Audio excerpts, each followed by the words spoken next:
السلام علیکم دوستوں، ہم پڑھ رہے ہیں نمرہ احمد کا ناول مالا، جس کے ایپیسوڈ نمبر ہے 10۔ سٹارٹ کرنے سے پہلے آپ سے ایک ہی بات کہوں گی، میری آڈیو کو لائک کریں، شیئر کریں اور چینل کو سبسکرائب کریں۔ اس شام کیف بیسمنٹ میں اپنے کمرے کے میٹرس پر بیٹھا تھا، دیوار سے ٹیک لگائے اسکیچ بک پہ پینسل رگڑتا وہ کچھ بنا رہا تھا۔ بار بار چند لکیریں کھینچتا، پھر صفحہ پھاڑ کے مروڑ دیتا اور اسے دور اچھال دیتا۔ اس کا موڈ خراب لگتا تھا، عجیب بے چینی تھی۔ تبھی سلیم دروازہ کھٹکھٹائے بغیر اندر داخل ہوا۔ کیف نے فوراً سے اسکیچ بک بند کر دی۔ دستک تو دے دیا کرو یار، مگر سلیم کا چہرہ ایکسائٹمنٹ سے سرشار تھا، آنکھوں میں چمک تھی۔ کھانے کی ٹرے اس کے سامنے رکھی اور وہیں میٹرس پر بیٹھ گیا۔ پتہ ہے، وہ جو مالا باجی کی دبئی سے آنٹی آئی ہیں، نگینا آنٹی، ان کے بیٹے کو مالا باجی پسند آئی ہیں۔ امی کہہ رہی تھی لگتا ہے رشتہ ہو جائے گا دونوں کا جلد۔ ملازمین کو ایسی باتیں کوئی نہیں بتاتا، وہ گھر کے ہر کونے میں موجود ہوتے ہیں۔ سوائے کام کا حکم سننے کے وہ ہر شے سنتے اور جذب کرتے جاتے ہیں اور پھر آپس میں ڈسکس کرتے ہیں۔ ان کے مالک ان کے بہترین گوسپ ہوتے ہیں۔ وہ چونک گیا، کمر سیدھی کی۔ نام کیا ہے ان کے بیٹے کا؟ زید۔ سلیم نے دانت نکالے۔ اس خبر تک پہنچتے پہنچتے زیاد کا نام زید بن گیا تھا۔ اچھا، وہ زیاد، ٹال اور ڈارک۔ وہ خاموش ہو گیا، چہرے کے زاویے عجیب سے ہو گئے۔ اسکیچ بک بیگ میں رکھ دی اور لیپ ٹاپ اٹھا لیا۔ سلیم نے للچاتی نظروں سے اس کے لیپ ٹاپ کو دیکھا اور قریب ہو کے سرگوشی کی۔ کوئی فلم دیکھیں؟ سینما کھول رکھا ہے یہاں میں نے، جاؤ اپنا کام کرو، وہ ڈپٹ کے بولا۔ سلیم گڑبڑا کے پیچھے ہوا، پھر آنکھوں میں برہمی دوڑ گئی۔ ہوں کر کے اٹھا اور وہاں سے نکل گیا۔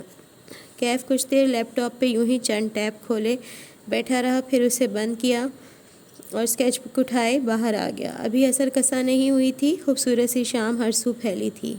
وہ گارڈ چیئر پر بیٹھا اور گردن اوپر اٹھائی تو دیکھا اوپر ٹیرس پر بیٹھی کشمالہ دکھائی دے رہی تھی۔ اس نے بوگن ویلیا کے جامنی پھولوں کے رنگ جیسا لباس پہن رکھا تھا اور بال آدھے کیچر میں بند تھے۔ ہوا سے ایک لٹ بار بار گال تک آتی، جسے وہ مسکرا کے پیچھے کرتی۔ ہینڈز فری کانوں میں لگائے وہ کسی سے بات کر رہی تھی۔ اس کی آواز یہاں تک نہیں آتی تھی۔ کیف نے موبائل نکالا اور چہرہ جھکا کے وائٹ ہیئر کی چیٹ میں ٹائپ کرنے لگا۔ ایک آدمی ہے، زیاد سلطان، دبئی سے آیا ہے، وہ کشمالہ مبین میں انٹرسٹڈ ہے، شاید شادی کرنا چاہتا ہے، اس کے بارے میں پتہ کرواؤ کون ہے، کہیں یہ ہمارے لیے کوئی مسئلہ تو نہیں بنے گا۔ میسج بھیج کر اس نے اسپاٹ چہرے کے ساتھ اسکیچ بک کھول لی۔ جب طے تھا کہ وہ اس کی زندگی سے نفرت کے ساتھ دور چلا جائے گا تو کیا ضرورت تھی اپنا موڈ خراب کرنے کی؟ زیاد سلطان ہو یا کوئی اور، وہ جلد یا بدیر کسی اچھے انسان سے شادی کر لے گی جو اس کی زندگی میں دیانتداری کے ساتھ داخل ہوگا۔ اسے اس کے لیے تیار رہنا چاہیے۔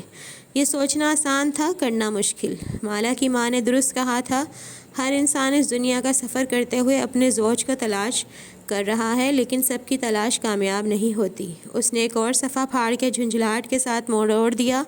زیاد کا نام جب سے سنا تھا سارا موڈ برباد ہو گیا تھا۔ زیاد کی کال آئی۔ اوپر ٹیرس پر بیٹھی مالا کے کانوں میں لگے ہینڈز فری میں ماہی پوچھ رہی تھی۔ اس نے نفی میں دائیں بائیں گردن ہلائی۔ ابھی تک تو نہیں؟ تم انتظار کر رہی ہو؟ ظاہر ہے مجھے سسپینس ہے، اب وہ دوسرا جوتا بھی پھینک دے۔ پتہ ہے کیا مالا، ماہی سوچ میں ڈوبی کہہ رہی تھی، مجھے زیاد جیسا آدمی تمہارے ٹائپ کا نہیں لگا کبھی۔ تمہیں نہ ہمیشہ سے کسی اور طرح کا بندہ چاہیے تھا۔ اچھا، وہ ہنسی، مثلاً کیسا؟ میں زیاد کو زیادہ نہیں جانتی، بس جتنا اسے سوشل میڈیا پہ فالو کیا ہے اس سے مجھے وہ کافی سنجیدہ سا لگتا ہے۔ زیاد سلطان اس وقت اپنے لاہور والے گھر کے کمرے میں بیٹھا تھا، میز پر کتابیں پھیلائے وہ لیپ ٹاپ کی کی بورڈ پر انگلیاں چلا رہا تھا۔ کافی کا بھاگ بڑھاتا مگ ساتھ رکھا تھا، آنکھوں پہ ریڈنگ گلاسز لگائے ہوئے تھے، بال جیل لگا کے سیٹ کر رکھے تھے۔ سیاہ پینٹ پہ نیلی پولو شرٹ پہنے وہ کام میں مصروف دکھائی دیتا تھا، ہر وقت کام میں گم رہنے والا۔ دفتن زیاد کی انگلیاں تھمیں، اس نے گردن گھما کے اپنی موبائل کی بجھی ہوئی سیاہ اسکرین کو دیکھا۔ اس کے لبوں پہ مسکراہٹ بکھر گئی۔ چند لمحے وہ سوچتا رہا، وہ رائٹر ہے اور گہری فلسفیانہ کتابیں پڑھتا رہتا ہے۔ زیاد نے کچھ دیر سوچنے کے بعد موبائل اٹھا لیا اور گلاسز اتار کے سائڈ پہ رکھ دی، پھر پیچھے کو ٹیک لگا لی۔ اس کے آس پاس کمرے کی دیواروں پر اونچے بک شیلف دکھائی دے رہے تھے جو بے تحاشا کتابوں سے بھرے تھے۔ وہ بے باک اور کیئر فری سا نہیں ہے، بلکہ دھیمے مزاج کا، سوچ سمجھ کے بولنے والا لگتا ہے۔ کشمالہ کی نام کی چیٹ کھول کے وہ چند لمحے سوچتا رہا، بار بار کال بٹن کی طرف انگلی بڑھاتا، پھر رک جاتا اور کھڑکی سے باہر دیکھنے لگتا، جہاں شام کی مدھم روشنی میں نیم منور سا لان دکھائی دے رہا تھا۔ گہری باتیں کرنے والا سادہ سا انسان۔ اس نے ایک میسج لکھا اور سینڈ کا بٹن دبا دیا۔ بس ایک فقرہ، لمبی چوڑی بناوٹی تمہید کے بغیر۔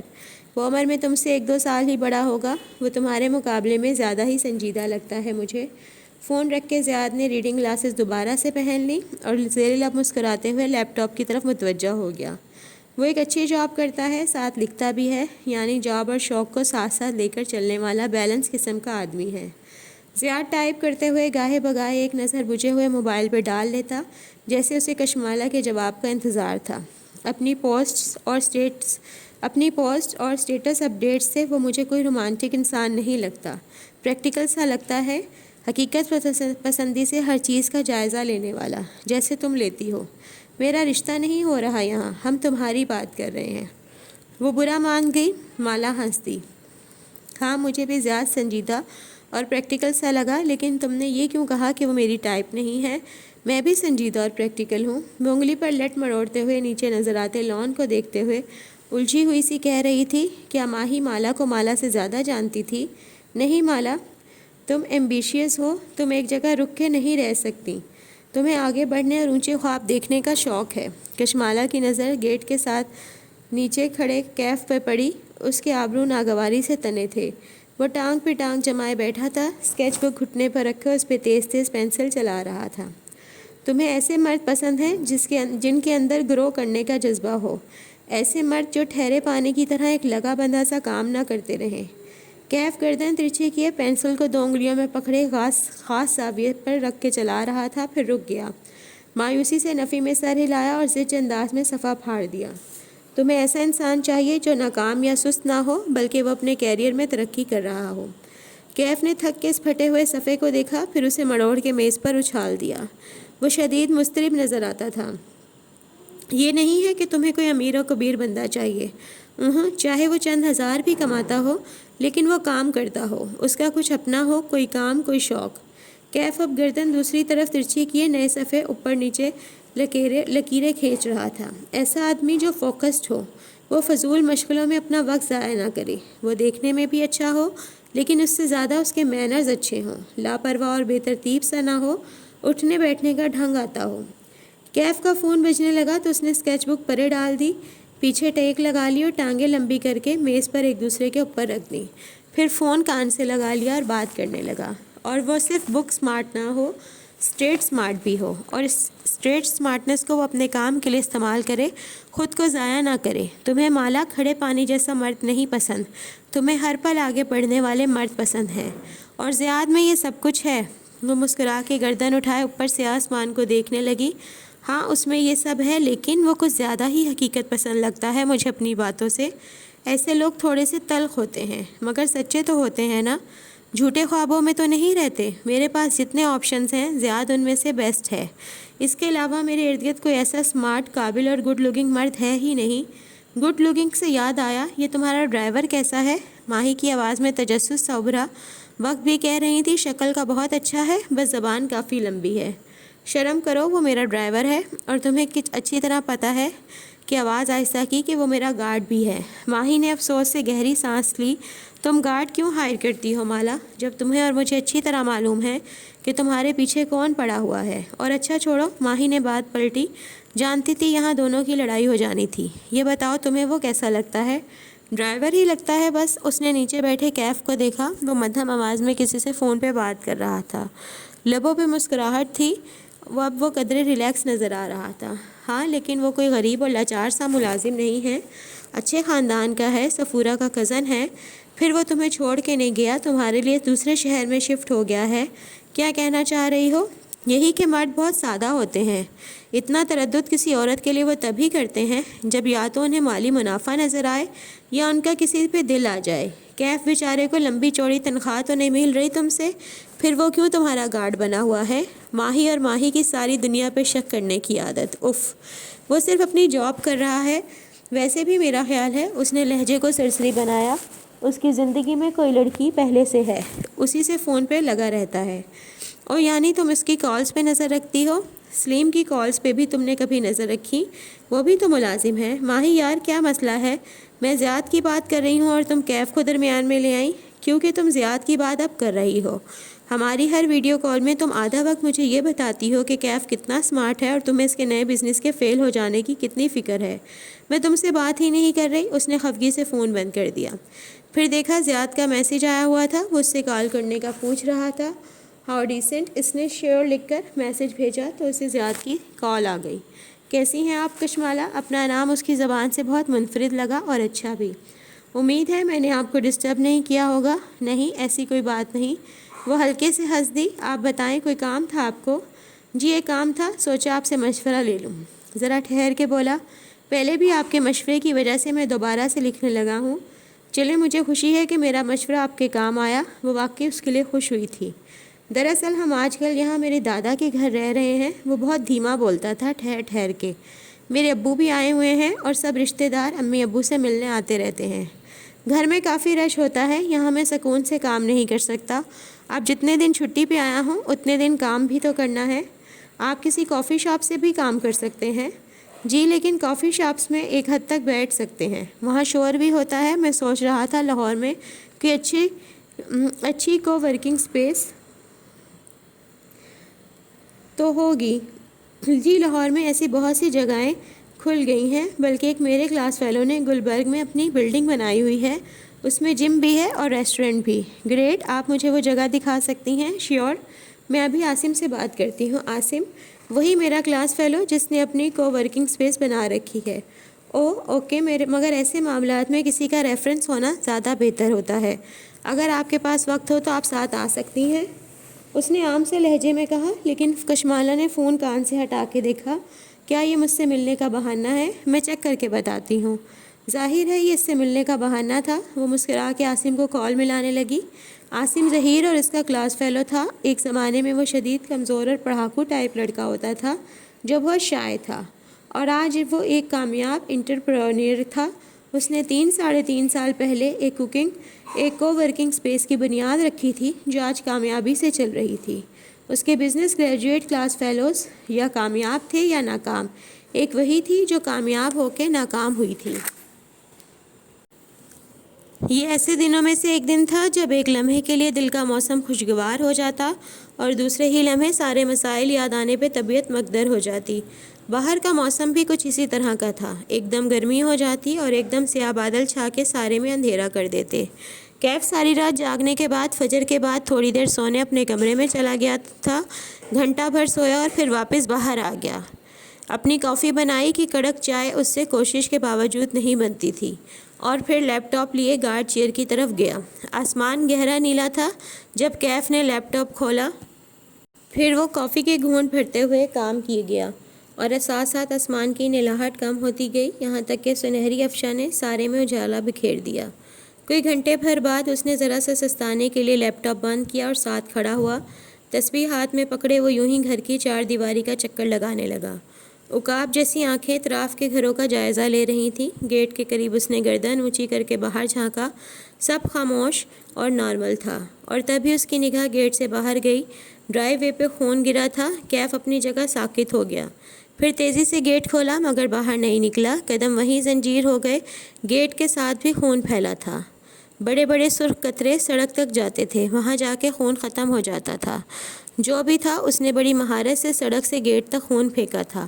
وہ خون پھلانگتا ہوا باہر نکلا اور بھاگتا ہوا سڑک تک آیا، پھر ریڑیوں پہ چاروں طرف گھوما۔ سڑک سنسان پڑی تھی، آس پاس کوئی نہیں تھا۔ اس نے جھنجھلا کے سڑک کی تار کول کو پیر سے ٹھڈا مارا۔ یہ کس نے کیا ہے اور کب؟ وہ یہیں تھا ساری رات۔ فجر کے بعد تھوڑی دیر کے لیے وہ سویا تھا۔ کیا یہ تب ہوا تھا؟ اس نے مڑ کے دیکھا، سارا گھر خاموش پڑا تھا۔ سلیم بھی سو رہا ہوگا، کسی کو علم نہیں تھا اور ہونا بھی نہیں چاہیے۔ خاموشی سے یہ جگہ صاف کرنی تھی۔ ہاں، وہ کشمالہ مبین کے لیے کام نہیں کرتا تھا، لیکن وہ اسے پریشان نہیں کرنا چاہتا تھا۔ صبح 10 بجے کے قریب جب کشمالہ تیار ہو کے باہر نکلی تو وہ کار کے ساتھ ٹیک لگائے حشاش بشاش سا کھڑا تھا۔ ایک نظر کشمالہ کو دیکھا تو نگاہ وہیں ٹھہر سی گئی۔ وہ سر جھکائے پرس میں کچھ تلاش کرتی باہر نکل رہی تھی۔ اس کے بال آدھے کیچر میں بندھے تھے اور چند لٹیں چہرے کے دائیں بائیں گر رہی تھیں۔ اس نے آج ہلکا فیروزی لباس پہن رکھا تھا اور پیروں میں سفید بلاک ہیلز تھیں۔ پرس کی زپ بند کرتے ہوئے اس نے چہرہ اوپر کیا تو سبز آنکھیں کیف کی طرف اٹھیں۔ اس نے کشمالہ کو کافی دن بعد ہلکے پھلکے میک اپ میں دیکھا تھا۔ کہاں جانا ہے بی بی؟ نہیں، آج میں خود چلی جاؤں گی۔ وہ ڈرائیونگ ڈور کے قریب آئی لیکن کیف نے ہاتھ ہینڈل پر رکھ لیا۔ کشمالہ نے چونک کر اسے دیکھا۔ آپ اکیلی نہیں جائیں گی، میں ساتھ جاؤں گا۔ اس کا چہرہ سنجیدہ تھا۔ میں نے کہا نا آج ضرورت نہیں ہے، اس نے نرمی سے کہا لیکن ہاتھ نہیں بڑھایا۔ آپ کو مجھ پہ اعتبار ہے یا نہیں؟ وہ اس کی آنکھوں میں دیکھتے ہوئے پوچھ رہا تھا۔ اس کے عقب میں سورج تھا۔ کشمالہ کی آنکھیں دھوپ سے چھوٹی ہو گئیں۔ ہے، اس نے سر ہلایا۔ کیف 2 قدم آگے آیا۔ دھوپ کا راستہ رک گیا۔ سورج اس کے پیچھے چھپ گیا۔ اب وہ سامنے تھا، ارد گرد کوئی تپش نہ تھی، وہ چھاؤں میں تھی۔ میں ساتھ جاؤں گا بی بی، آپ پیچھے بیٹھیں۔ اس نے چابی کے لیے ہاتھ بڑھایا۔ کشمالہ نے چابی اس کے ہاتھ میں تھما دی۔ وہ واقعی اس کی زندگی آسان بنا دیتا تھا۔ گلبرگ جانا ہے، ایک کو ورکنگ سپیس ہے وہاں، کام کاج کے نام سے۔ کیب ڈرائیونگ کرتا رہا اور وہ باہر دیکھتی رہی۔ لاہور عجیب شہر تھا۔ یہاں پنجاب کے بہت سے رنگ بکھرے تھے۔ اسلام آباد مختلف تھا۔ وہاں 3 کلاسز تھیں، 2 کلاسز عمرہ کی تھیں اور تیسری لوئر مڈل کلاس یعنی عام لوگوں کی۔ عام لوگوں کی کلاس ہر جگہ نظر نہیں آتی تھی، البتہ عمرہ کی دونوں کلاسز ہر طرف چھائی ہوئی تھیں۔ ایک ایلیٹ کلاس شاید لبرل تھی اور دوسری ایلیٹ کلاس شدید مذہبی طبقے پر مشتمل تھی، جن میں اسکالرز اور پڑھے لکھے تبلیغی شامل تھے۔ یہ دونوں امیر کلاسز ایک ساتھ بڑھی ہوئی تھیں۔ اسلام آباد ایک بہت چھوٹا شہر ہے۔ وہاں کی ایلیٹ میں کوئی نہ کسی کا اسکول فیلو نکل آتا ہے۔